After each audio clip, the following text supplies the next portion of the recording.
আসসালামু আলাইকুম রহমতুল্লাহ। প্রিয় দাখিলের শিক্ষার্থীরা, আশা করি সকলে ভালো আছো। তো আজকে আমরা শিখবো হচ্ছে রাইট প্রনাউন ভার্বের আদ্যপান্ত। তো দেখো, এখানের মধ্যে আমরা কয়েকটি রুলস রেখেছি মাত্র। বেশি কথা না বলি, তোমাদের এগুলো আমি একটু বলে দিই কোন টপিকে ফেসিসটি দেওয়া হয়েছে।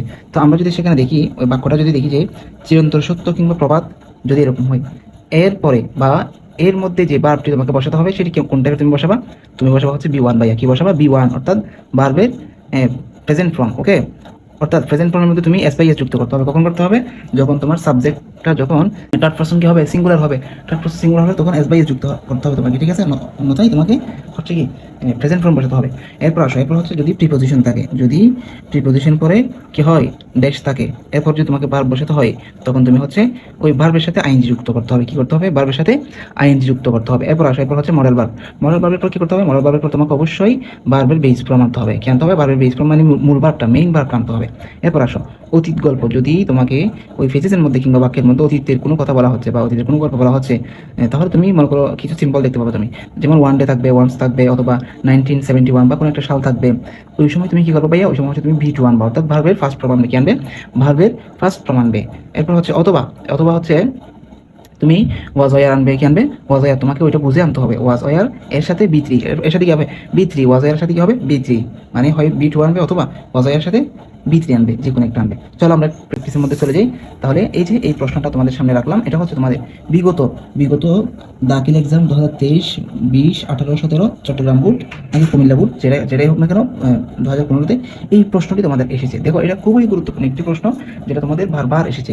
তাহলে আজকে আমরা এটা সলভ করবো, এমনভাবে সলভ করবো যাতে আমাদের আর কোনো ভুল না হয়। দেখো, আমরা এই ফেসিসটি কোন টপিকে কোন রিলেটেড এখানে বলা হচ্ছে সেটা আমরা আগে বোঝার চেষ্টা করি। যেমন দেখো, এখানে মধ্যে বলা হচ্ছে দেয়ার ডিফারেন্ট কাইন্ডস অফ এক্সারসাইজ। তাহলে এখানের মধ্যে এক্সারসাইজ সম্পর্কে বলা হচ্ছে, অর্থাৎ ব্যায়াম সম্পর্কে বলা হচ্ছে, তাই না? তাহলে দেখো, ব্যায়াম সম্পর্কে যেহেতু বলা হচ্ছে, এটা একটা কি সাধারণ সত্য কথা। তাহলে আমাদেরকে আগে বুঝতে হবে এই বাক্যের মধ্যে সাবজেক্ট কি, এটা কি সিঙ্গুলার নাকি প্লুরাল। বিশেষ করে দেয়ারের পরে ইজ বা আর হয়। তো এখন ইজ কখন হবে? যখন সাবজেক্ট যখন সিঙ্গুলার হবে তখন ইজ হবে, আর যখন তুমি দেখবে সাবজেক্টটা প্লুরাল তখন হবে এখানে আর। দেখো, আমরা দেয়ার এখানে kinds, different kinds of exercise. তো এখানের মধ্যে অনেক অনেক ধরনের কি আছে? এক্সারসাইজ আছে, ঠিক আছে? অনেক ধরনের মানে কি, অর্থাৎ এটা হচ্ছে প্লুরাল। সুতরাং এখানে কি হবে? প্লুরাল একটা ভার্ব হবে। তাহলে এখানে কি হবে? দেয়ার আর। দেয়ার কি হবে? আর হবে। ওকে, আর বি নাম্বার আসো, ওয়াকিং ওয়ান অফ দেম। সেখানের মধ্যে হাঁটা হলো একটি।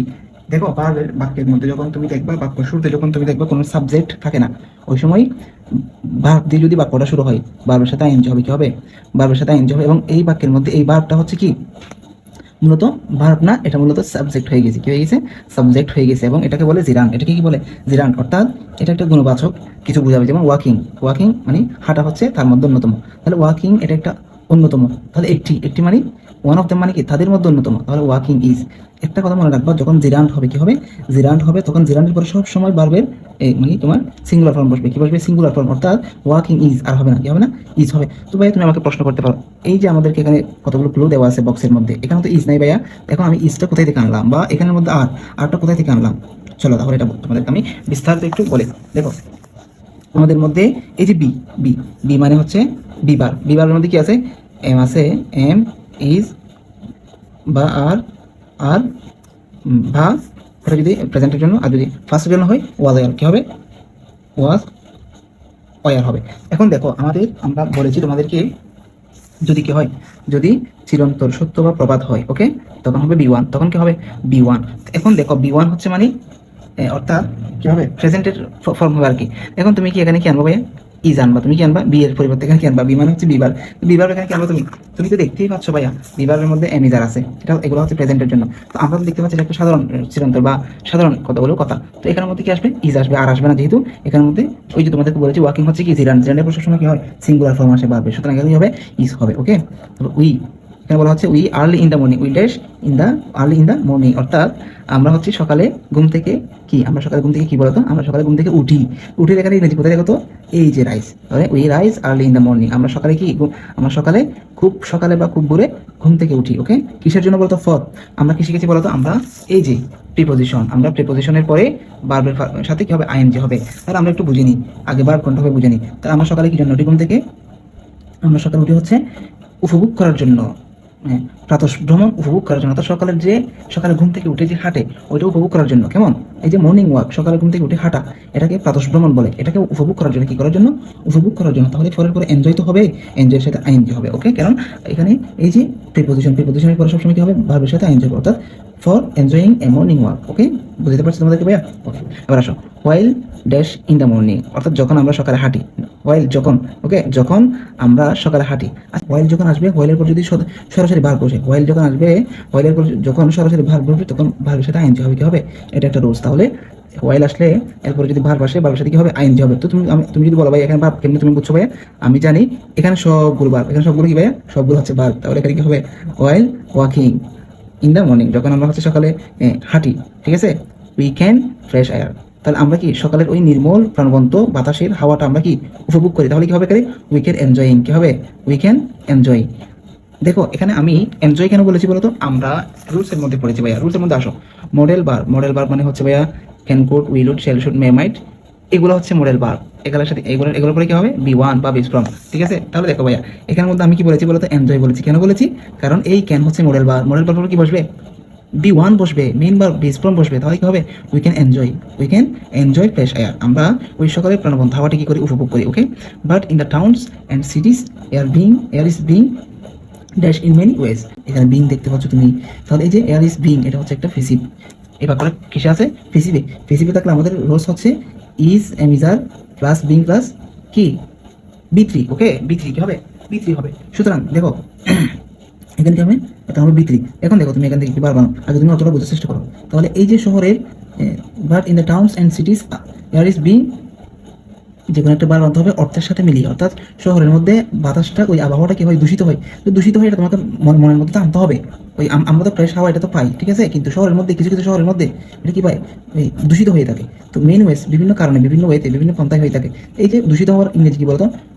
পলিউটেড বা পলিউটেড। ওকে, তাহলে আমরা পলিউট এখানে দেখতে পাচ্ছি, এটাকে বিক্রি করলে কি হবে? পলিউটেড। ওকে, তাহলে আমরা এই যে পলিউট, এটাকে বিক্রি করে এখানে কি দিব? পলিউটেড দিব। ঠিক আছে, in the main ways. Okay, as a result, ফলে যেটা হয়, people dash from different problem. তাহলে ফলে মানুষ কি হয়?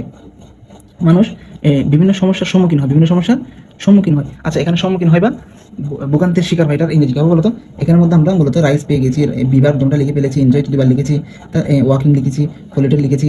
ঠিক আছে, এই যে তুমি এখানে সব দেখতে পাচ্ছ, ওভারকাম লিখি নাই আমরা, সাফার লিখি নাই, কেম লিখি নাই। তাহলে এখান থেকে যে কোনো একটা হবে। তাহলে মানুষ বিভিন্ন সমস্যার সম্মুখীন হয়, সাফার কি? উপভোগ করে, মানে ভোগ করে। তাহলে people suffer from different problem. Okay, মানুষ বিভিন্ন সমস্যার সম্মুখীন হয়। যেটা এটা কোথায় আছে বলতো?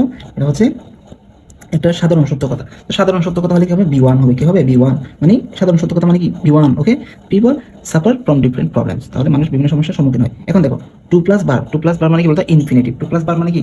ইনফিনিটিভ। তাহলে টুর পরে বার সবসময় বি ওয়ান হবে। কি হবে? V one. অর্থাৎ আমরা এখানে ওভারকাম আছে, ওভারকেম করতে পারবো না। দেখো ওভার, এই যে টু প্লাস বি ওয়ান বলতে পারো, তোমার বেস বলতে পারো। ঠিক আছে, অর্থাৎ এটা হচ্ছে ইনফিনিটিভ। এটা কি? ইনফিনিটিভ। এটা হচ্ছে তোমার ইনফিনিটিভ। ওকে, এটা তোমাকে মাথায় রাখতে হবে। ঠিক আছে না? তাহলে আমরা জানি টু প্লাস ভার্বের মেইন ফর্ম বসে, অর্থাৎ ইনফিনিটিভ হয়। আমরা দেখতে পাচ্ছি এখানের মধ্যে টু ওভারকাম দিস প্রবলেম, এই সমস্যা থেকে উঠা আসার জন্য, এই সমস্যা থেকে কি? উঠে আসার জন্য, এই সমস্যা থেকে উঠে আসার জন্য, মানে ওভারকাম মানে কি? উঠে আসা। কেমন? এই সমস্যা থেকে উঠে আসার জন্য কি করতে হবে বলতো? পিপল অ্যান্ড দ্য গভর্নমেন্ট, মানুষ এবং সরকারকে, বা মানুষ এবং সরকারের, শুড মানে হচ্ছে উচিত ভাইয়া। আরেকটি কথা এখানে বলে রাখি, শুড হচ্ছে কি বলতো? শুড হচ্ছে এখানের মধ্যে তোমার এই মডেল ভার্ব। তো মডেল ভার্বের উপর কি হবে ভাইয়া? মডেল ভার্বের উপর সবসময় বি ওয়ান হয়। আমরা এখানের মধ্যে সূত্রের মধ্যে শিখেছি, রোলসের মধ্যে শিখেছি, মডেল ভার্বের উপর কি হয়? বি ওয়ান বা বেস ফর্ম হয়। তাহলে এখানে কি হবে? কেম না হয়, কেম হচ্ছে বি টু, এটার বি ওয়ান হচ্ছে কি? কাম। সুতরাং এখানে কি হবে? Come. Okay, people and the government should come forward, অর্থাৎ সরকার এবং মানুষের উচিত, শুড মানে কি? উচিত হবে কি? এটাকে নিয়ে কাজ করে, এটা সম্পর্কে মানুষকে ধারণা দেওয়া। ঠিক আছে, ধন্যবাদ সবাইকে, আশা করি সকলে বুঝতে পেরেছো। এরকম যদি আরও তোমাদের সলভ ভিডিও চাও, তোমরা আমাকে কমেন্টে জানাও, যাতে করে আমি আরও তোমাদেরকে বিভিন্ন বিষয়ে এই সলভ ভিডিওগুলো দিয়ে তোমাদেরকে সহযোগিতা করতে পারি, তোমাদের যাতে সহযোগিতা করতে পারি। এই জন্য সবাই আমাকে সবাই চ্যানেলটি সাবস্ক্রাইব করবে, পেজে ফলো করে দিবে, যাতে করে তোমরা উপকৃত হতে পারো। ধন্যবাদ সবাইকে, আসসালামু আলাইকুম রহমতুল্লাহ।